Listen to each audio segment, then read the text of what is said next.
Hello বন্ধুরা, দেখো এই প্লাস্টিকের তলায় অনেক ঠাকুর রাখা রয়েছে। এখানে দেখো খাটের ওপরে অনেক সাজের ঠাকুর রয়েছে। এগুলো লক্ষ্মী, গণেশ, এগুলো সব দিওয়ালির জন্য তৈরি হয়েছে। এখন থেকে প্রস্তুতি চলছে দিওয়ালির। এগুলো আমাদের বাড়িতে তৈরি করা হয়। এগুলো পোড়ানো হয়েছিল, তো পুরোপুরি পোড়েনি, তাই এগুলো কালো হয়ে গেছে। এগুলোকে আরেকবার পোড়ানো হবে। দেখো তোমরা, এই যে খাটের তলায় দেখবে সব ডাইসগুলো রয়েছে। এই ডাইসগুলো দিয়েই ঠাকুরগুলো তোলা হয়।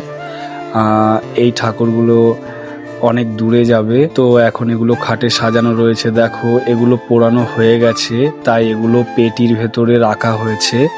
এই পোড়ানো ঠাকুরগুলো পেটিতে করে অনেক দূরে গাড়িতে করে চলে যাবে। তো ওই পাশে আমার বাবা ঠাকুরগুলো ভাট্টি থেকে নামাচ্ছে। দাঁড়াও, তোমাদেরকে দেখাচ্ছি। আস্তে আস্তে ভাট্টির দিকে যাব। ওই দেখো ভাট্টি, ওখানে বাবা ঠাকুরটা নামাচ্ছে ভাট্টি থেকে একটা একটা করে। এ পাশে আরও কিছু, এগুলো কাঠ, এগুলো দিয়ে ঠাকুর পোড়াচ্ছিলাম। দেখো আস্তে আস্তে সব ঠাকুরগুলো গামলিতে ভর্তি করছে। এ পাশে কিছু ড্যামেজ হয়ে গেছে, সেই ঠাকুর পড়ে রয়েছে। এগুলো পুরোপুরি পুড়ে গেছে, ফেটে গেছে, এই টাইপের ঠাকুর। এগুলো যেগুলো নামানো হচ্ছে সেগুলো কিছু অল্প পুড়েছে, এগুলো কিছু ভালো পুড়েছে। সেই ঠাকুর দেখো তোমরা।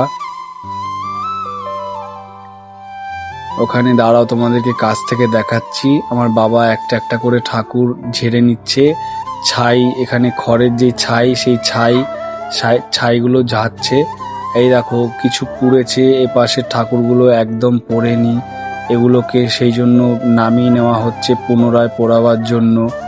একটা ছোট্ট ভুল হয়েছিল, তাই পুরো সব ঠাকুরগুলো পোড়েনি।